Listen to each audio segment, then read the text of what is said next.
Assalamualaikum warahmatullahi wabarakatuh.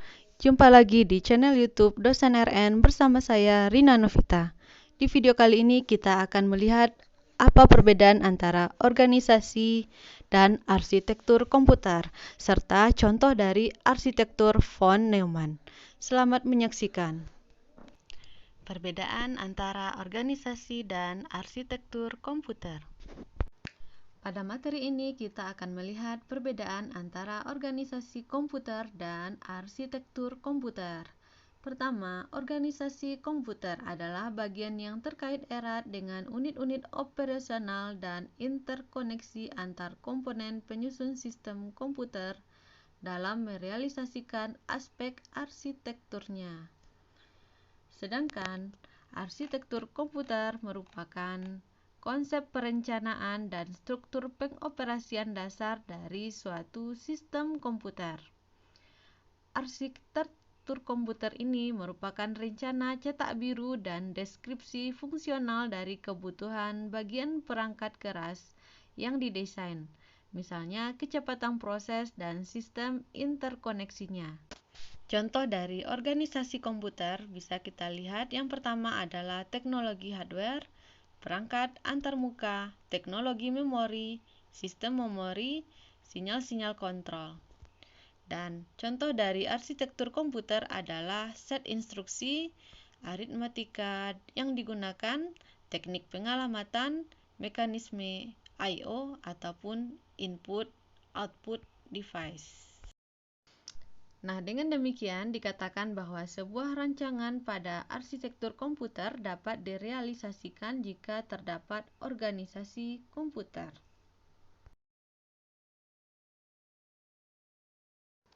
Contoh dari arsitektur komputer.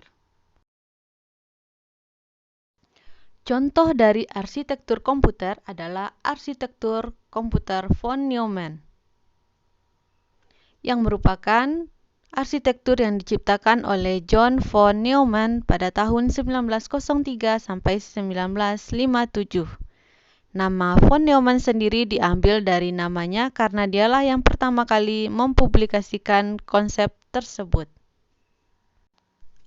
Arsitektur komputer von Neumann ini banyak digunakan di sebagian besar sistem komputer non-paralel seperti komputer rumahan atau notebook. Kedepannya, model von Neumann akan digantikan dengan sistem yang mampu mengkoordinasikan banyak CPU untuk bekerja secara serempak seperti komputer yang digunakan oleh NASA.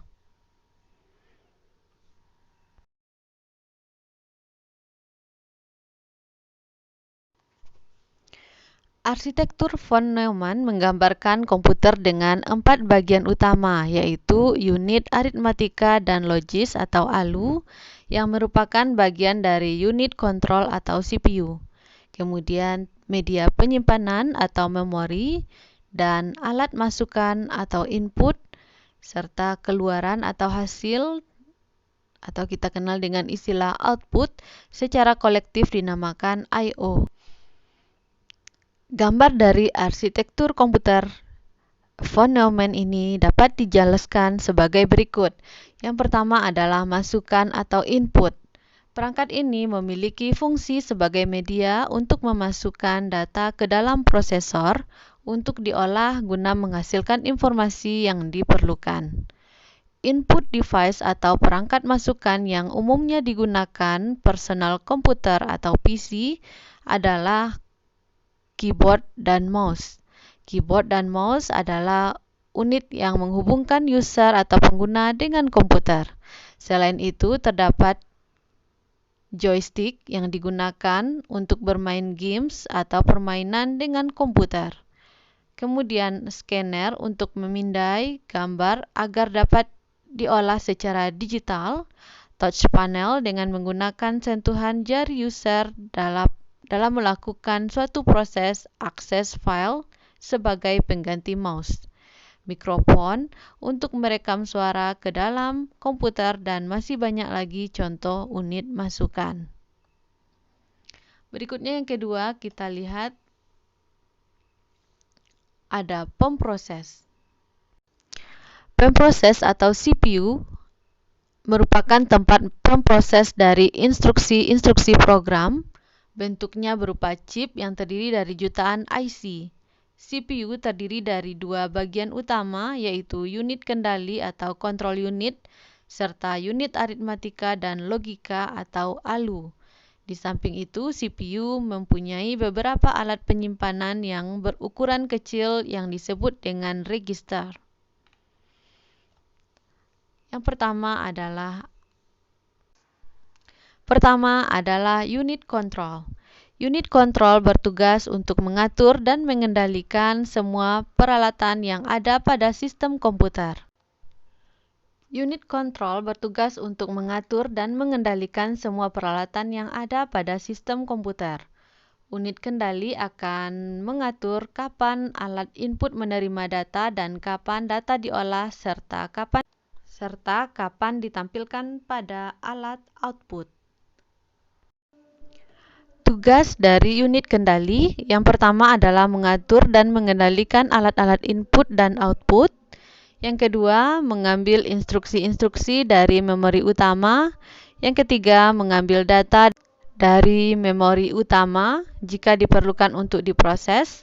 Keempat, mengirim instruksi ke ALU bila ada perhitungan aritmatika serta mengawasi kerja dari ALU.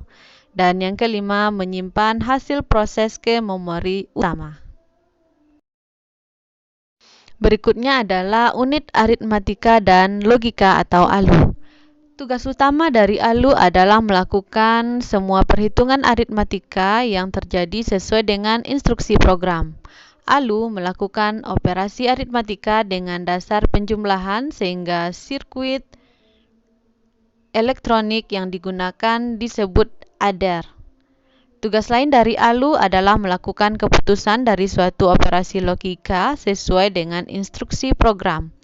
Operasi logika meliputi perbandingan dua operan dengan menggunakan operator logika tertentu, yaitu sama dengan, tidak sama dengan, kurang dari, kurang atau sama dengan, lebih kecil dari, atau lebih besar atau sama dengan. Yang ketiga adalah penyimpanan atau memori. Memori merupakan media penyimpanan data pada komputer. Jenis memori dibagi menjadi dua, yaitu adalah RAM, Random Access Memory, di mana RAM merupakan memori utama dari komputer yang memegang arahan data yang akan diproses oleh prosesor. RAM sendiri bersifat volatile, artinya apabila data yang disimpan di dalamnya akan hilang ketika tidak dialiri oleh arus. Jenis dari penyimpanan atau memori berikutnya adalah ROM, atau biasa disingkat dengan read-only memory. ROM ini sifatnya permanen, artinya program atau data yang disimpan di dalam ROM ini tidak mudah hilang atau berubah walaupun tidak dialiri oleh arus listrik. Proses menyimpan data pada ROM tidak dapat dilakukan dengan mudah.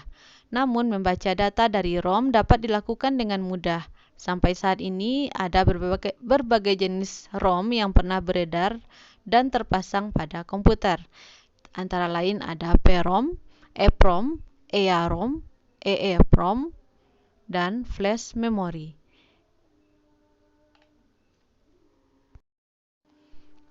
Unit keluaran atau perangkat output adalah perangkat komputer yang digunakan untuk menampilkan atau menyampaikan informasi kepada penggunanya.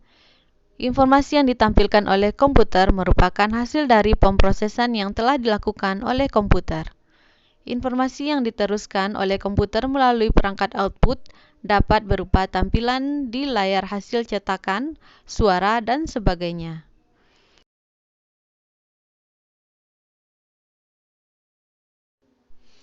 Jenis atau contoh dari output yang pertama adalah monitor. Monitor merupakan salah satu perangkat keras atau hardware yang digunakan sebagai penampilan output video daripada suatu komputer. Dan kegunaannya tersebut tidak dapat dipisahkan dalam pemakaian suatu komputer. Sehingga dikarenakan monitor ini sangat berguna sebagai penampil gambar, maka tentunya komputer sangat sulit digunakan atau bahkan sama sekali tidak dapat digunakan tanpa menggunakan monitor. Contoh berikutnya adalah printer, di mana printer merupakan perangkat output yang digunakan untuk menghasilkan cetakan dari komputer ke dalam bentuk kertas. Printer dihubungkan dengan komputer melalui USB. Selain itu, printer juga harus dihubungkan dengan arus listrik, namun saat ini ada jenis printer portable yang menggunakan baterai. Saat pertama kali disambungkan ke komputer, kita harus menginstal software atau driver printer agar printer itu dapat. Ketajaman hasil cetakan printer diukur dengan satuan dpi atau dot per inci, yaitu banyaknya titik dalam 1 inci. Semakin tinggi dpi sebuah printer, maka semakin tajam hasil cetakannya. Contoh berikutnya dari unit keluaran adalah speaker, di mana speaker merupakan perangkat keras untuk menghasilkan suara. Jenis lain dari speaker bisa berupa headset atau earphone.